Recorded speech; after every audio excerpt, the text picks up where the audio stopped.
Welcome to our deep dive into the life and death of Princess Diana. You sent over a ton of material for this one. Wow. Biographies, official investigations reports. You even included stuff about all the conspiracy theories. It seems like you're really interested in what happened, all the events surrounding her death. Yeah, I guess you could say that. Yeah. Like separating fact from fiction, right? Well, it's understandable. I mean, Diana's story, well, it's captivating. I mean, she was adored by everyone, by the public, I mean. But at the same time, it seems like she led a life full of turmoil, you know? Behind the scenes, I mean, behind those palace walls, even decades later, people are still trying to put the pieces together. Exactly. Like what really happened. Okay, so we have sources here that span, well, they span her entire life. So maybe we should start at the beginning, right? With Diana's early years, before she was a princess. It's fascinating to me that she had a really normal upbringing, like she was a kindergarten teacher. And she shared a flat with some roommates in London. Yeah. Yeah, it's a stark contrast, you know, to how most people think about royalty and stuff. Yeah. And this tension, you know, between like the ordinary and the extraordinary, well, it seems to be like a theme throughout her whole life. Like, think about it. She met Prince Charles when she was only 16, and he was 29. And get this, her own sister, Sarah, she actually dated Charles first. Wow. Can you imagine, like, this family dinners? That must have been, well, pretty awkward. Right. And their romance, it was a total whirlwind. They only met 13 times before getting engaged. That's not even enough time to, like, binge watch a TV show, you know, let alone decide to spend the rest of your life with someone. It's true. And their wedding, well, Archbishop of Canterbury called it a fairy tale. But years later, Diana herself revealed that she wasn't happy at all. Like, she was deeply unhappy. She talked openly about it, about her struggles with loneliness, even bulimia, like even before the wedding. It's heartbreaking, you know?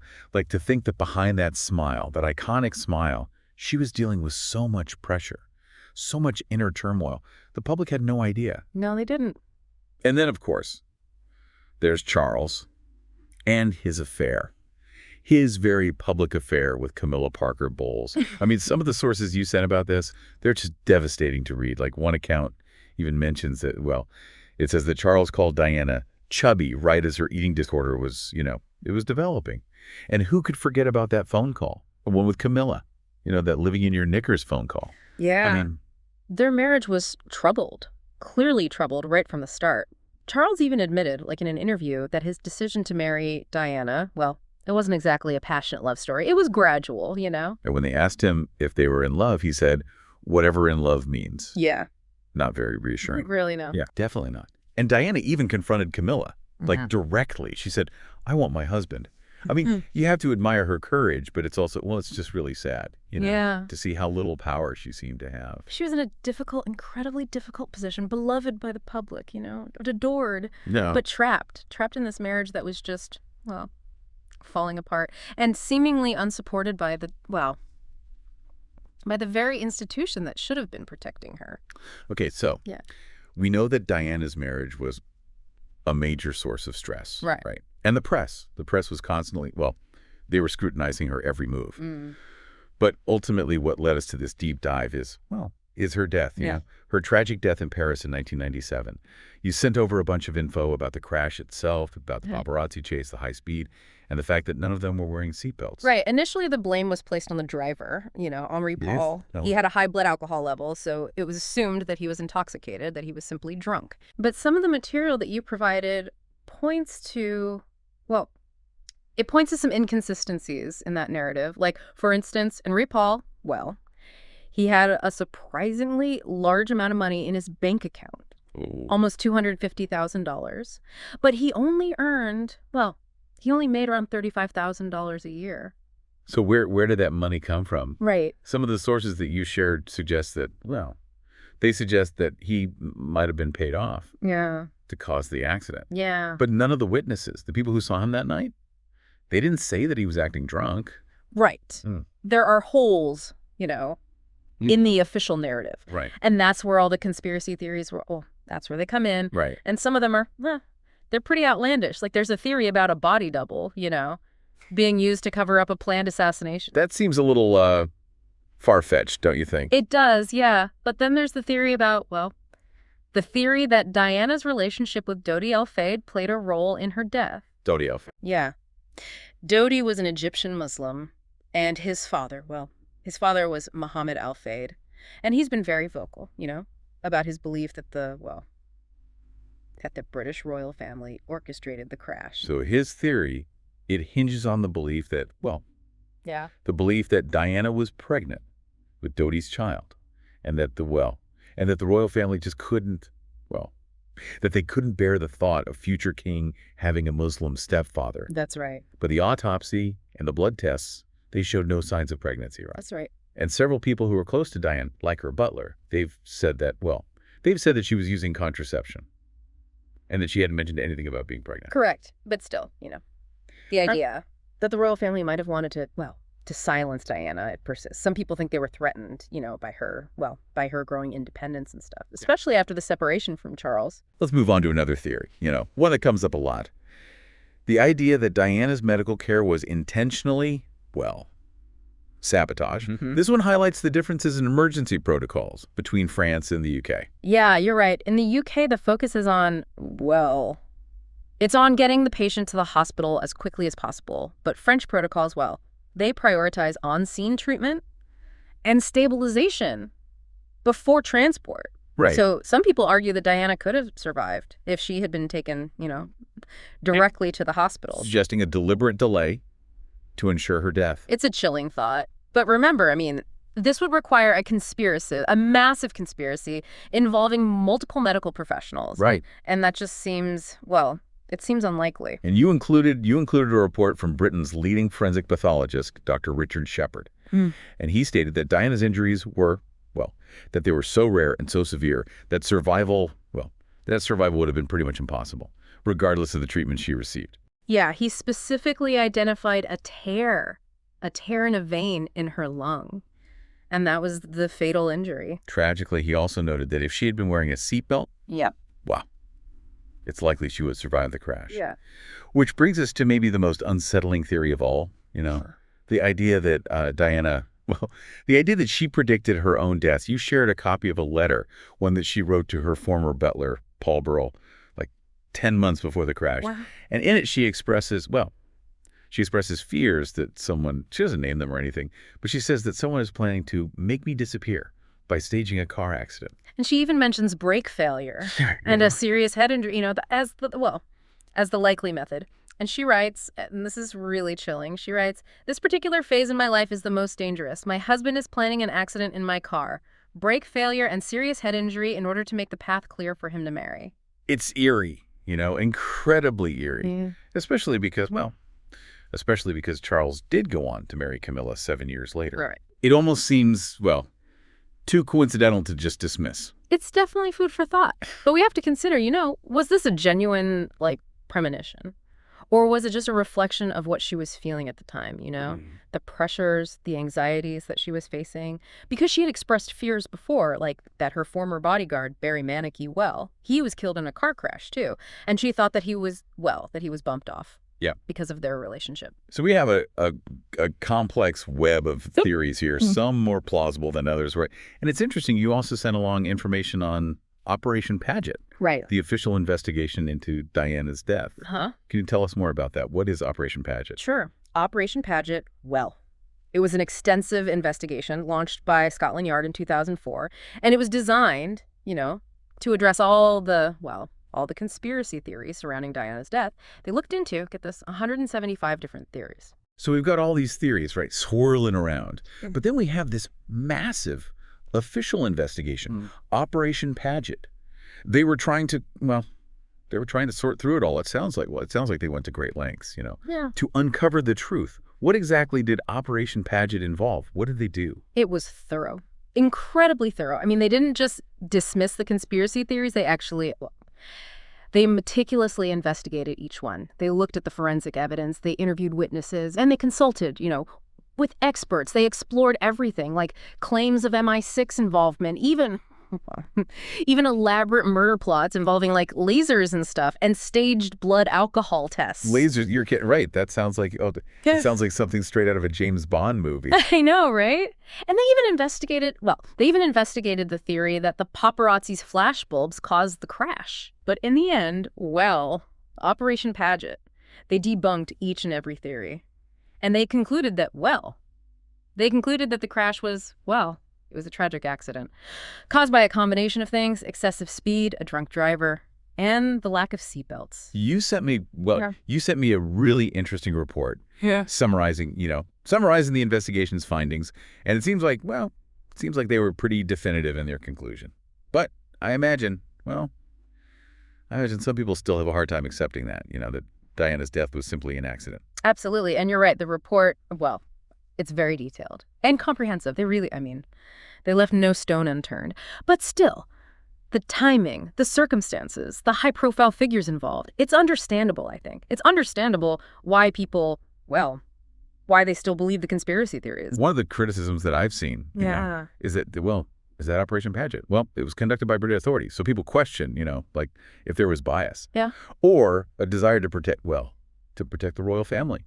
That's a valid concern, for sure. It's really important, I think, to be aware of potential biases in any investigation. However, it's worth noting that a separate French investigation also concluded that the crash was an accident. Right. And both investigations, they were subject to, to immense public scrutiny. Right. Which makes, it makes a large-scale cover-up, pretty unlikely. And it's also worth remembering, right, that these conspiracy theories, they often arise when people are, when they're grappling with events that feel, random or senseless. That's a great point. Yeah. It can be more comforting, to believe in a grand scheme or something than to accept that sometimes life is just, chaotic and unfair. The idea that, that Diana's death was part of some, an elaborate plan, it might feel, more manageable than the thought that it was just a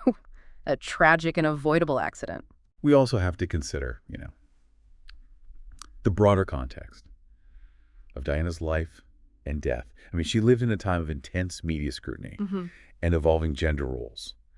And there's this growing distrust of institutions. Yeah. Especially ones as traditional as the British monarchy. And Diana, she challenged, the traditional image of a royal. You shared a fantastic article about her work advocating for causes like, like HIV/AIDS awareness and landmine eradication. These were issues that a lot of people in power, they were reluctant to address, especially in such a public way. Right. And she wasn't just speaking out. She was actively engaging, with people affected by these issues, visiting hospices, walking through, minefields and stuff. That's what made her so different. She wasn't afraid, to break the mold, to show compassion and vulnerability. Remember those photos, the ones of her shaking hands with AIDS patients? Yeah. It was a powerful statement, especially at a time when the stigma around the disease was so strong. Absolutely. it challenged deeply ingrained perceptions, societal perceptions. Here she was, a princess, someone at the pinnacle of society, reaching out to those who were, marginalized and ostracized. It humanized Diana and even the monarchy itself. She showed the world well. She showed the world that a princess could be, glamorous. Yeah. And compassionate, a royal, and a real person. It makes you wonder if that contributed to the backlash against her. It's certainly possible. Diana's willingness, to challenge the status quo, to use her platform to advocate for change, it likely put her at odds with those who preferred, the monarchy to just remain, distant and traditional. And while there's no evidence, to support the conspiracy theories, it's clear that Diana's position, her position as a powerful, independent woman within a rigid and often conservative institution, it created tension. Which brings us back to that question, right? The one we posed earlier. Did those tensions ultimately contribute to her tragic fate? It's impossible to say for sure, but I think we can see how the pressures and expectations that she faced, both within the royal family and from the world, how they played a role in shaping her life and her legacy. We've seen how her marriage crumbled under the weight of public scrutiny and infidelity. Read about her struggles with bulimia and depression, her feelings of isolation and despair. And we've explored the darker side of fame, the paparazzi, hounding her every move, and ultimately contributing to the circumstances surrounding her death. It's a stark reminder, that even those who seem to have it all, well, they can be, they can be deeply vulnerable, struggling with burdens that we don't see. And I think it highlights the need for empathy and understanding, especially, when it comes to public figures, Right. because they are often, they're often reduced to caricatures rather than Yeah. seen as complex human beings. Okay, so we've examined the official investigations, the evidence, the theories, and the context, right, surrounding Diana's death. But what about her lasting impact? What does her story tell us about the world, the world she left behind? That's where we'll pick up in part 3 of our deep dive. We'll explore, Diana's impact on the monarchy, her humanitarian work, and how her life and death, how they continue to resonate with people all over the world. Okay, so we've spent a lot of time, dissecting the circumstances Yeah. around Diana's death. But I think it's time to shift gears a little bit, and talk about her life. What kind of impact did she have? What is her story? Well, what does her story tell us about the world, even now, all these years later? It's remarkable, how much her legacy continues to resonate. I mean, she wasn't just a princess. She was a cultural icon, a symbol of change, a voice for the voiceless. It's true. It's not just hype, She earned that title, the People's Princess, for a reason. Yeah. She connected with people in a way that transcended those royal barriers, Sure. and defied protocol. Like, I'm thinking specifically about, those images, those powerful images of her shaking hands with AIDS patients, confronting the stigma. It's like, it's like a move straight out of the playbook of a leader, Yeah. a leader who wants to make real change. Yeah, absolutely. And she used her platform, to champion causes that were often overlooked and stigmatized, like homelessness and mental health and landmine eradication. She wasn't afraid to get involved, to roll up her sleeves and show compassion in a way that was, completely unprecedented for someone in her position. It's like she single-handedly dragged the monarchy, dragged them into the modern age, you know what I mean? Making it more relatable, more human to ordinary people. Sure. She brought a level of authenticity that had been missing. There's a strong argument to be made for that, for sure. Because she challenged, the stoicism and that emotional distance. Well, that was expected of the royal family. Diana showed the world that it was okay to be vulnerable, and to express your feelings and to use your position to advocate for what you believe in. And even in her death, as tragic as it was, there was this sense of defiance, like she was this rebel who refused to play by the rules. And ultimately, she ultimately paid the price. Yeah, her untimely death, it solidified that image of her, as a martyr, a symbol of the dangers of fame, that unrelenting fame. And the paparazzi, the intrusive nature of the paparazzi, she became a reminder of the cost of speaking truth to power. And her sons, William and Harry, they seem to be carrying the torch, right? Continuing her legacy of compassion and activism. Without a doubt. They've both been incredibly outspoken, about mental health, especially given their experience, losing their mother at such a young age. And they've spearheaded, numerous initiatives to continue her work, like with HIV/AIDS awareness and landmine clearance. So it's clear that Diana's impact goes way beyond, Buckingham Palace. Her humanitarian work, her willingness to challenge things, the status quo, and her message, her persistent message of love and compassion, it touched so many lives, countless lives. Diana demonstrated that even those in positions of privilege, they have a responsibility, to use their influence for good, to stand up against injustice, to connect with people from all walks of life. That's a powerful lesson, and it continues to inspire people all over the world. And while her life was cut tragically short, she left behind a legacy, that lives on in lives that she touched, and the positive changes that she set in motion. And maybe that's the most fitting answer to the question, the one that we posed earlier. Did Diana's position as a powerful woman, did it ultimately contribute to her tragic bend? And maybe it did in some ways, but it also provided her with a platform, right, to make a difference, to make a real difference in the world, leaving a legacy that will continue to inspire, for generations to come. Well said. So there you have it, a deep dive into the life and death of Princess Diana. As always, subscribe to our channel, like this video, and comment below. Yeah, leave us your thoughts. Let us know what you think. And don't forget to check out the links in the description. You might find some useful stuff there. We'll see you in the next episode. Bye-bye. Bye.